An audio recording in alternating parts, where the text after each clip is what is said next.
Merci et bienvenue sur cette session. Donc vous êtes, je viens de le dire, le fondateur et le créateur de la fresque pour le climat.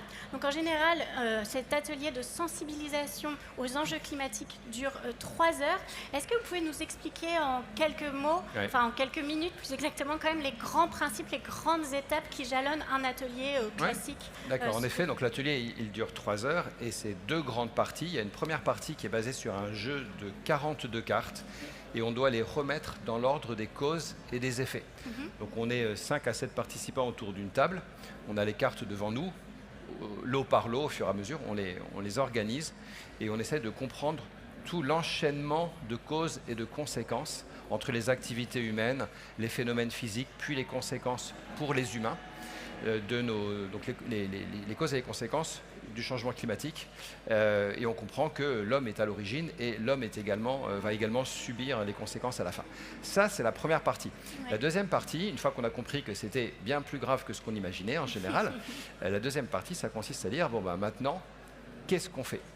Et qu'est-ce qu'on peut faire à titre individuel, qu'est-ce qu'on peut faire au niveau de notre entreprise, qu'est-ce qu'on peut faire au niveau politique. Et là, on a une grande discussion d'une heure, 1 heure et demie. Le but étant qu'on reparte tous avec la conviction qu'il y a des choses à faire, chacun à son niveau. D'accord.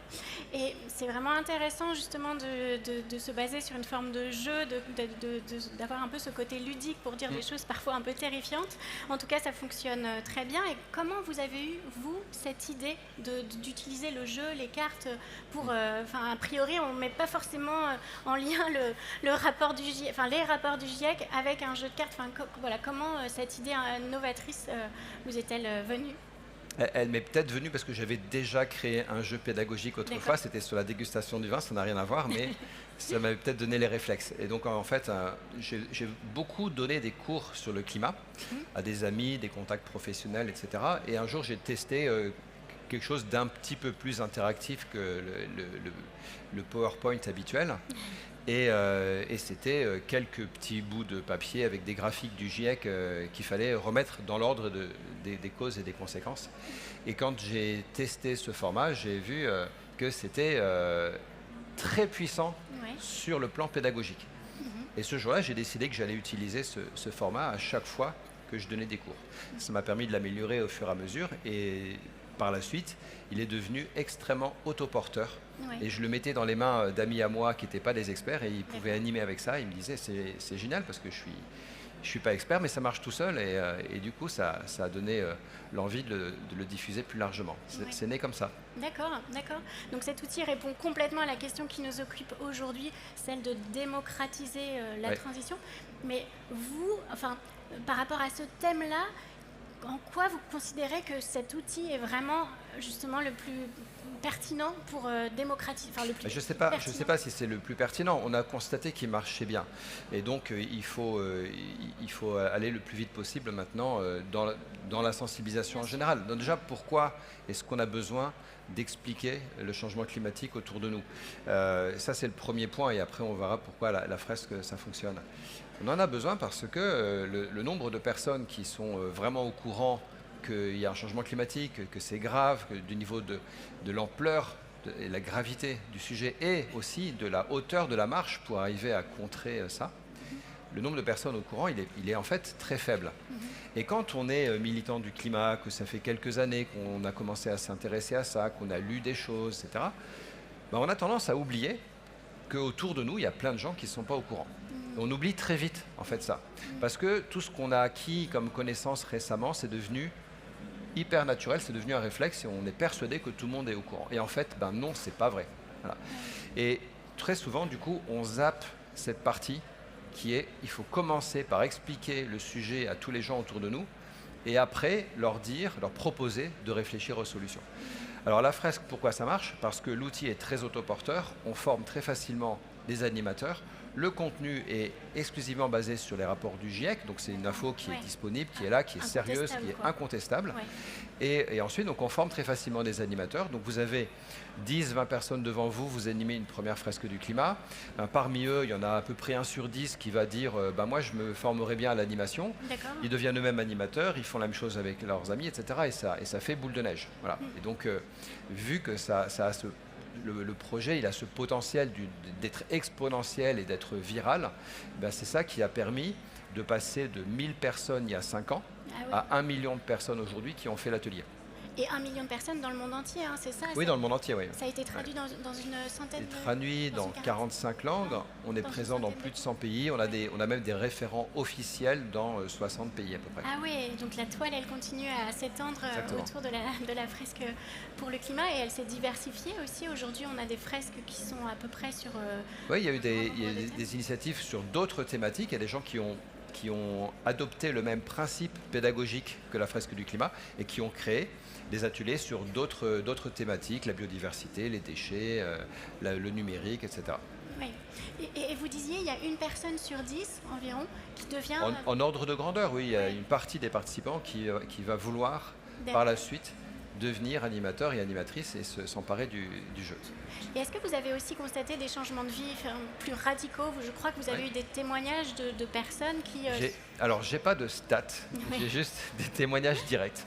Et très souvent, j'ai des gens qui viennent me voir en me disant que la fresque a été le déclencheur. Alors peut-être qu'ils avaient déjà une réflexion un petit peu avant, ils avaient commencé à lire des trucs. Mais il y en a beaucoup qui me disent que la fresque a été le déclencheur pour que par la suite, mais là, ils ont complètement changé de vie, quitté leur boulot, changé de métier, ils se sont formés, ils sont peut-être devenus animateurs ou sinon ils ont monté un projet de leur côté. Et ça, c'est vrai qu'il y a beaucoup de témoignages comme ça. Oui, c'est puissant. C'est un outil puissant. D'ailleurs, on voit aujourd'hui, il y a beaucoup d'entreprises qui ont l'intention ou qui ont déjà commencé à former l'intégralité de leurs salariés. Je pense notamment à EDF, à Suez, même au sein du groupe des Échos, il y a ce projet-là.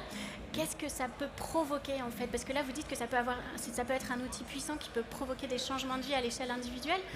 Est-ce que vous avez une idée de ce que ça pourrait générer? Est-ce que justement cette transition écologique qu'on appelle tous de nos voeux, si grâce à cet outil, on sensibilise massivement au sein d'une entreprise, on peut espérer que derrière, l'entreprise bascule à son tour vers une transition écologique?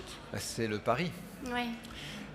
Dans une entreprise, on va avoir aujourd'hui toutes les grandes boîtes ont fait leur bilan carbone, elles ont pris des engagements sociétaux par rapport aux enjeux climatiques, elles se sont engagées sur des baisses de leurs émissions, mais pour l'instant c'est plutôt des engagements et c'est pas sûr qu'ils arrivent à les tenir parce qu'en fait ils ne se rendent pas compte de ce sur quoi ils se sont engagés. Ils n'estiment pas, ils n'arrivent pas à mesurer l'ampleur de la trajectoire qu'ils se sont proposés de suivre. Et donc la suite, c'est d'embarquer toute l'entreprise dans ce projet de réduire les émissions de CO2. Et pour y arriver, il va falloir mobiliser énormément d'intelligence à tous les niveaux. Ce n'est pas juste au niveau de la direction et du COMEX qu'on va avoir toutes les idées pour réduire les émissions. Il va falloir embarquer tous les collaborateurs et les collaboratrices en interne dans l'entreprise pour qu'il se passe quelque chose. Et pour ça, c'est vrai que la fresque, c'est un outil pour que dès le début du projet, on soit à peu près tous à la même page et on comprend pourquoi on le fait et après on réfléchit à comment on le fait. Et c'est là qu'il faut beaucoup de monde et beaucoup d'intelligence pour faire les choses. Et après, le risque aussi, c'est peut-être que les gens s'arrêtent d'une certaine façon à la fresque du climat en disant ça y est, c'est bon, nous on est formés, on a déjà fait ce pas-là. Est-ce que comment on peut éviter c'est le problème du verre à moitié vide ou à moitié plein. On ne peut pas reprocher un verre à moitié vide d'être à moitié plein. Ou plutôt le contraire, on ne peut pas reprocher un verre à moitié plein d'être à moitié vide. Alors, c'est vrai que la fresque, vous l'avez dit, c'est la première brique. Faire la fresque, enfin en tout cas, être sensibilisé aux enjeux climatiques, que ce soit avec la fresque ou avec un autre projet, c'est une condition nécessaire à ce qu'il se passe quelque chose. Et ce n'est pas une condition suffisante. Et donc après, il faut que ça enchaîne sur d'autres choses. Souvent, il faut compléter par d'autres formations. Si vous voulez travailler sérieusement sur les enjeux de climat, il faut se former au bilan carbone, par exemple. Et puis, il n'y a pas que le climat. Il y a la question de l'eau, il y a la biodiversité, il y a la question des ressources énergétiques, des ressources minérales, etc. Et tous ces sujets nécessitent des formations, soit une formation avec un atelier équivalent d'une demi-journée, soit des formations plus poussées. Mais c'est sûr que la fresque, c'est que le démarrage. Après, il faut tout de suite proposer autre chose. Oui, c'est un outil de sensibilisation plus qu'un outil vraiment de formation pour derrière vraiment transformer des modèles ou transformer des sociétés. Alors justement, dans la suite des réflexions, pour l'entreprise, il peut y avoir l'enjeu de changer de business model et de se dire dans mes différentes activités, qu'est-ce que je garde, qu'est-ce que je garde pas, ou si on veut se poser les questions de manière un petit peu plus business j'ai envie de dire entre guillemets égoïste, quelles sont mes activités qui sont fiables et celles qui ne sont pas fiables dans un monde qui se décarbone. Ouais. Si on change les règles du jeu, il y a des activités qui vont disparaître et d'autres qui vont au contraire les remplacer. Et là, du coup, cet outil, cette sensibilisation massive de toute une société, par exemple, ça peut nous aider à identifier et embarquer quelque part toute la société pour abandonner une partie d'activité, par exemple. Enfin, c'est alors, oui, au sens où ça déclenche la discussion. Oui, d'accord. Ouais. Et est-ce que vous avez des retours d'expérience là aussi sur ce qui a pu se produire peut-être dans des plus petites entreprises? Est-ce que des scénarios comme ça, des témoignages vous ont été rapportés de certains qui ont réussi justement à basculer alors que tout était parti vraiment de la fresque du climat, quoi? Oui, on a quelques exemples comme ça d'entreprises qui ont décidé de modifier significativement leur business model. Moi, j'ai un exemple en tête qui est un grand cabinet d'expertise comptable qui a décidé que les experts comptables allaient se former au bilan carbone. Moi, je leur ai expliqué que le bilan carbone allait être un marché phénoménal devant nous et que pour faire un bilan carbone, il fallait bien connaître son client et savoir compter. Alors ils se sont sentis visés et ils ont décidé qu'une grande partie de leurs experts comptables allaient être formés et qu'ils allaient proposer ça à leurs clients. Et pour de vrai, il y a une demande énorme pour du bilan carbone et qui n'est pas prêt de se tarir. Et donc pour eux, ça a été une prise de conscience pour quelque chose qui va devenir un vrai business pour eux. Donc à la fois, ils vont gagner de l'argent et surtout, ils vont aider à la transition. Parce qu'une transition sans faire du bilan carbone à un certain nombre de niveaux, on n'y arrivera pas. On a besoin de la visibilité. Oui, d'accord. Et au travers de tout ce que vous nous dites, on peut aussi s'interroger pour savoir finalement, est-ce que c'est pas toujours les mêmes personnes qui sont un peu sensibilisées? Est-ce que la fresque du climat, elle va dans des lieux qui sont déjà un peu acquis à sa cause? Est-ce qu'on ne pourrait pas imaginer un moyen de sensibiliser ceux qui en sont un peu éloignés? Je pense les personnes qui sont plutôt dans les campagnes, par exemple. Enfin, j'imagine que... Alors, la fresque va dans les campagnes sans aucune difficulté. Hein.